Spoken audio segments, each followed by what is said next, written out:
On June 27, 1976, Air France Flight 139 was ready to take off from Tel Aviv, Israel to Paris, as usual. At Tel Aviv's Ben Gurion International Airport, the passengers in Flight 139 were constantly being instructed to sit in their seats. The flight was being commanded by Captain Michel Bacchus. After all the passengers were seated, the flight took off on time. Flight 139 flying from Tel Aviv was to reach Paris via Athens, the capital of Greece. The plane was refueled every day after landing in Athens. And during this time, some passengers used this flight to go to Paris from here. Today, tickets of 58 passengers were booked in this flight from Athens. Among these 58, there were 4 people whose intentions were not good, and they were planning to carry out a horrific incident. After flying for about 1.5 hours, the flight landed in Athens. As soon as it landed, the plane was refueled, and some new passengers boarded the plane. There was a lot of hustle-bustle in the flight during refueling. Some were enjoying conversations while others were busy sleeping.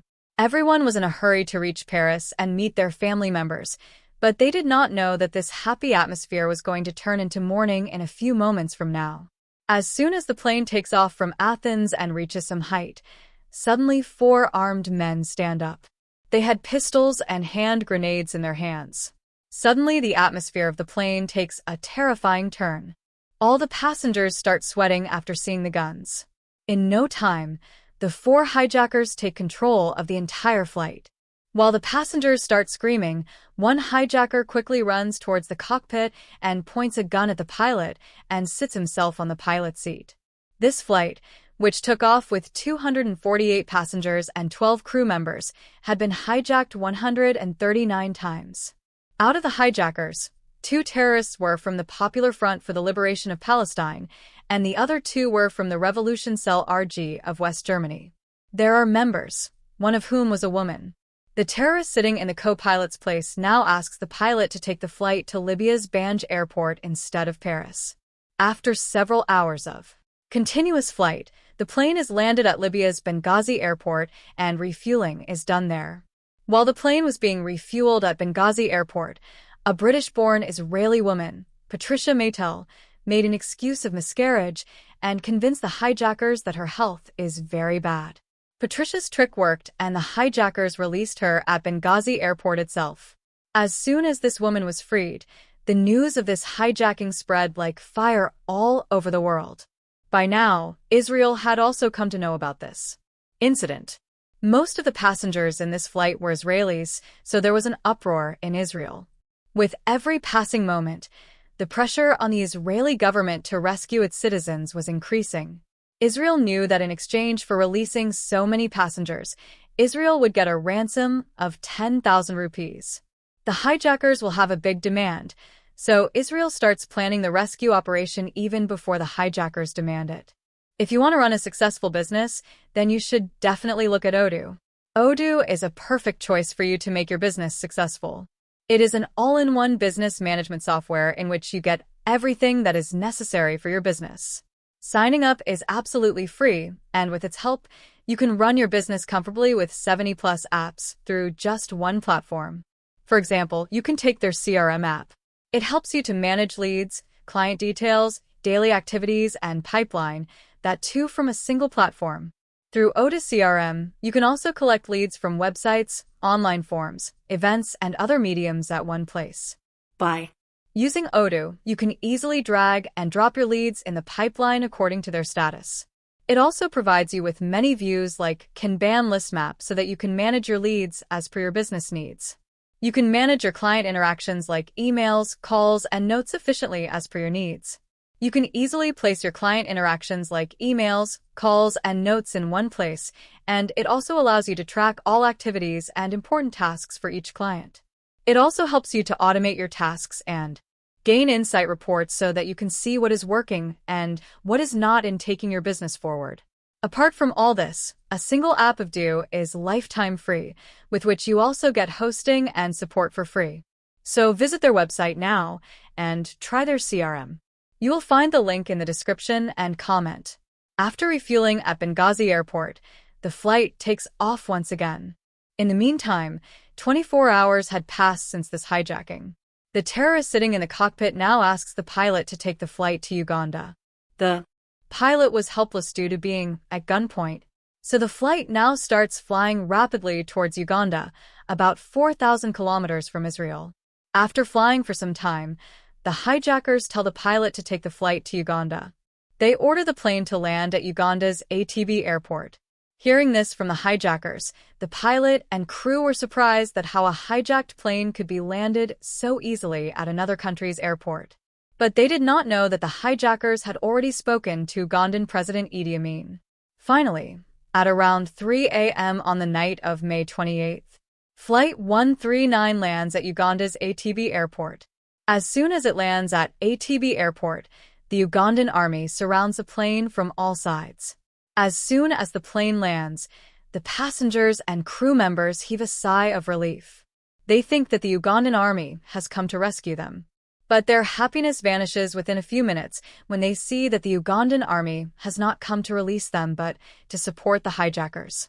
Instead of catching the hijackers, the army men start welcoming them. By now, the passengers and crew had understood that their way was going to be long. None of them knew whose life would be saved and whose would not. Everyone was shocked. They were even more shocked when they saw that 5 more terrorists had joined the hijackers, which had now increased the number of hijackers to 9, and now they had become more dangerous than before, but the limit was crossed when Idi Amin also came to Entebbe airport to meet the hijackers. As soon as he reached the airport, he started instructing his army to provide security to these hijackers, so that Israel could not carry out any rescue operation in Uganda. Anyway, it was very difficult to send your army to any country 4,000 kilometers away to carry out a rescue operation, that too when the Ugandan army itself was providing protection to the hijackers. After meeting the hijackers, Idi Amin left for Mauritius to attend the meeting of the Organization of African Unity.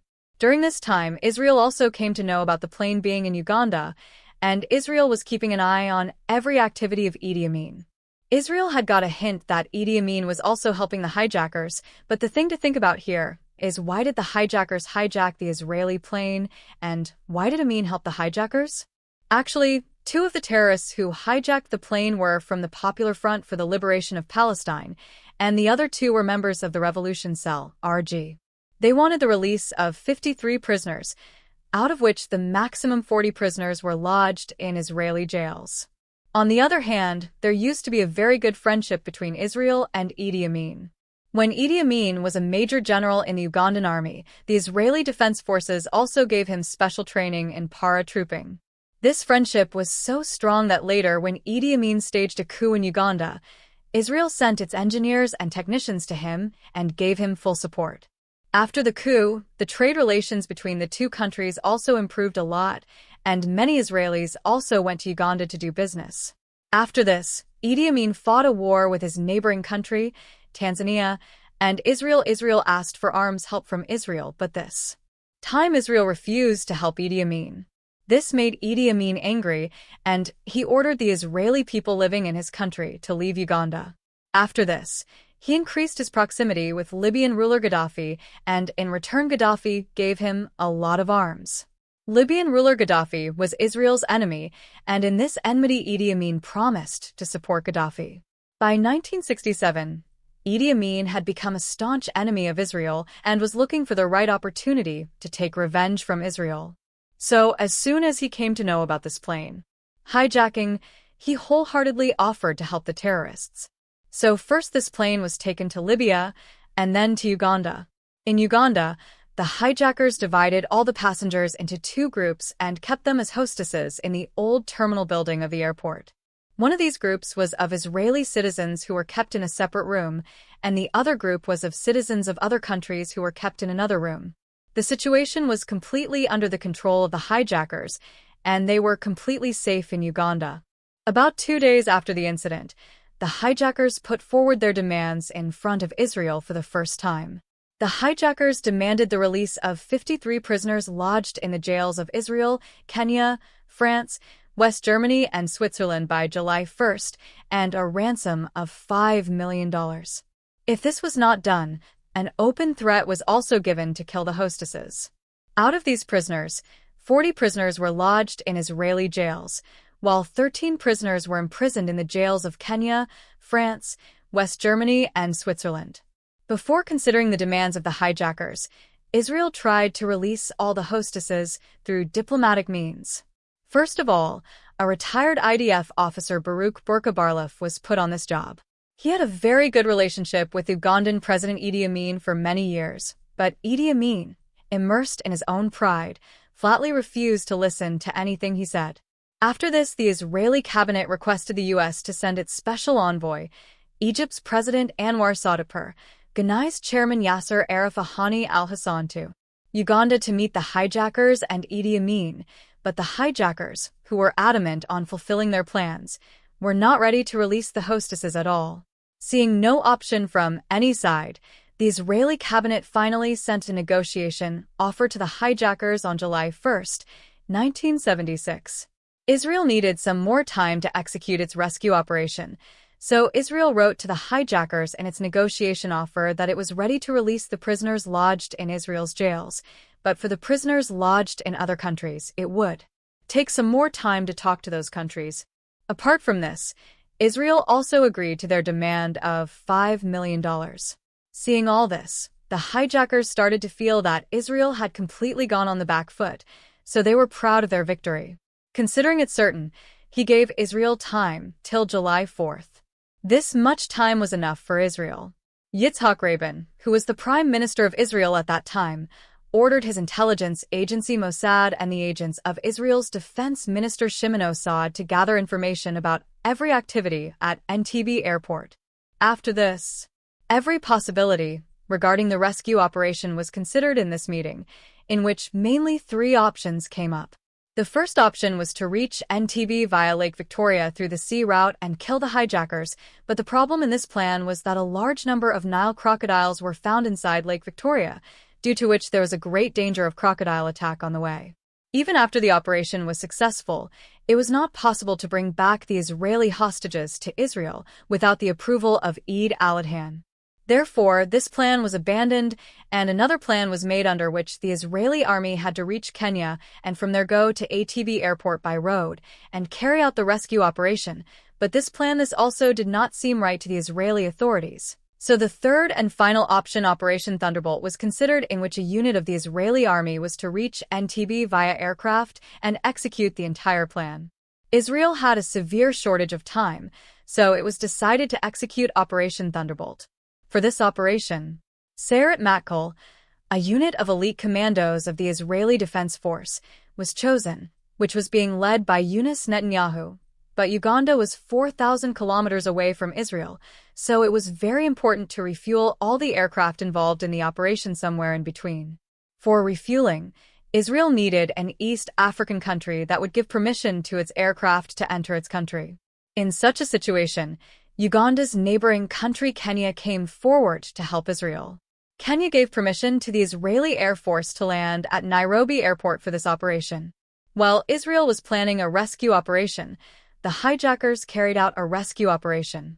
And as a trick, between June 30th and July 1st, 148 such hostesses who were not Israeli citizens were released and sent to Paris. By doing this, the hijackers wanted to end the involvement of other countries so that no other country would take any action against them. Now, only 106 Israeli passengers were left at the Entebbe Airport, which made it clear that the hijackers were targeting only Israeli citizens. Meanwhile, Mossad had collected every little information of Entebbe Airport. It had even found out in which building near the airport the hijackers had hidden the hostesses. Mossad shares this information with Sayeret Medical Rescue Unit and also shares the map of that building and Entebbe Airport with them. The plus point for Israel is that the terminal of Entebbe Airport where the hostesses were kept was constructed by an Israeli company a few years ago. With the help of this company, Israeli forces were able to find out the location of the hostages. Every inch of the information was received. Israel was now ready for the rescue operation. It was just waiting for the approval of the cabinet ministers. The hijackers had given an ultimatum of July 4th. So, without wasting any time, the Israeli cabinet meeting chose July 3rd to carry out the rescue operation. July 3rd had arrived. Now only one day was left in the ultimatum given by the hijackers. Israel knew that if the operation was not carried out successfully on time, all their citizens could lose their lives. So, Operation Thunderbolt was started immediately. This entire operation was being commanded by Brigadier General Dan Shomer, while Colonel Yonatan Netanyahu was given the responsibility of the field operation. The planning had been done, and now for C-130 Hercules of the Israeli Air Force were ready to take off. After this, all the aircrafts were sent to Uganda's Entebbe airport at different times. In the first 3 aircrafts, around 200 commandos and paratroopers were seated while one plane was sent empty so that all the hostesses could be brought back after the operation was over. Some vehicles were also loaded in these aircrafts, which was a part of Israel's plan. Apart from this, 2 Boeing 707s were also added to this mission, one of which was to fly from Entebbe to standoff range and handle the task of command and control, while the other Boeing 707 was kept in Nairobi, Kenya for the purpose of medical emergency. According to the plan, all the aircrafts were flying over the Red Sea and moving towards their destination. All the pilots were ordered to fly, while avoiding the eyes of ATC of all the countries like Egypt, Sudan, and Saudi Arabia so that the radar of any country could not detect their aircrafts. All the aircrafts fly over the Red Sea and reach Djibouti, and then take a turn from there and cross Ethiopia and Kenya and enter Uganda. After that, the first aircraft very quietly landed at around 11 p.m. Entebbe lands at the airport. The Ugandan army does not suspect the aircraft because those aircrafts were painted like Ugandan commercial flights so that the Ugandan army could not identify them properly while landing on the runway, and the Israeli aircraft would not be suspected. As soon as the first aircraft landed, all the Israeli commandos carefully deployed themselves near the building of the new terminal of Entebbe Airport while hiding, and in a short time took their position around the airport's control room. Meanwhile, the rear door of the aircraft opens, from which 2 Land Rovers and a black-colored vehicle of 35 commandos wearing uniforms similar to the Ugandan army start moving. As soon as all these vehicles were about to reach the building of the old terminal, 2 Ugandan army men start stopping this vehicle. They suspected that this convoy was not of Idi Amin. They suspected this because Idi Amin had used white aircraft instead of black aircraft in his convoy a few days ago, so they increased the speed of the vehicle, but both the Ugandan security guards stopped this vehicle.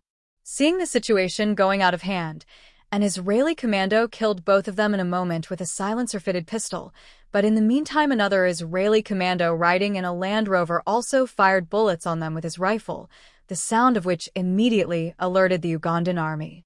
Now the Israeli commandos were forced to change their strategy. According to the earlier strategy, they had to secretly enter the old terminal building and rescue their citizens from the clutches of the hijackers, but now they had to fight the Ugandan army to move ahead. Meanwhile, 2 Israeli aircrafts filled with the remaining commandos and paratroopers landed at Entebbe Airport and quickly took their positions and gave backup to the commandos who had gone ahead and started heavy firing on the Ugandan army deployed for the security of the runway and the hijackers. On the other hand, the Land Rover and all the commandos reached the old terminal building to release the hostess. During this, the engines of all the 3 aircraft were kept running so that as soon as the rescue after the operation is completed, the takeoff can be done immediately from there. The Israeli snipers, who had already taken positions, attacked the Ugandan army like death. The Israeli commandos switched off all the lights on the runway as soon as they took position, and as soon as they saw any movement from the Ugandan army, they were immediately killed. In a short time, all the security forces deployed at the airport were killed by the Israeli commandos. In this firing and face-to-face fight, all the Israeli commandos were still safe. On the other hand, the commandos who had reached the old terminal started attacking the 4 terrorists who had kept 106 Israeli people in bunks at gunpoint. The terrorists could not stand in front of these brave Israeli commandos for long and were killed within a few minutes.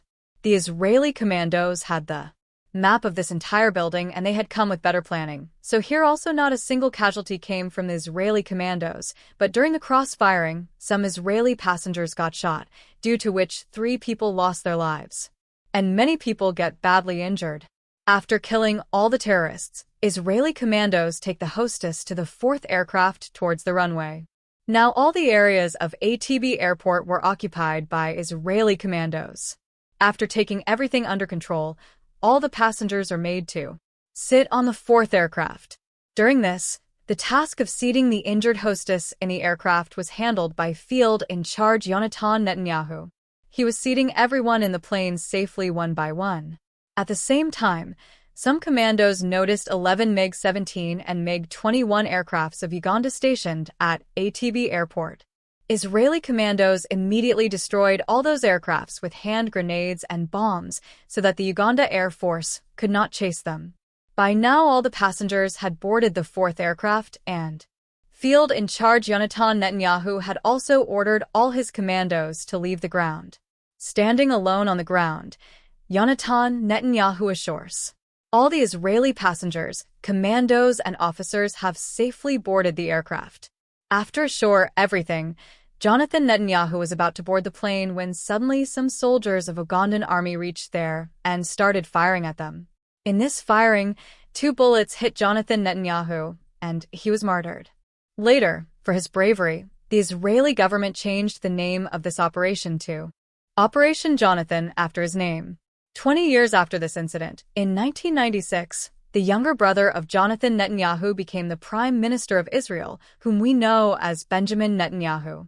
In this entire operation, only one Israeli commander lost his life, while on the other hand, 7 hijackers and 45 Ugandan army were killed.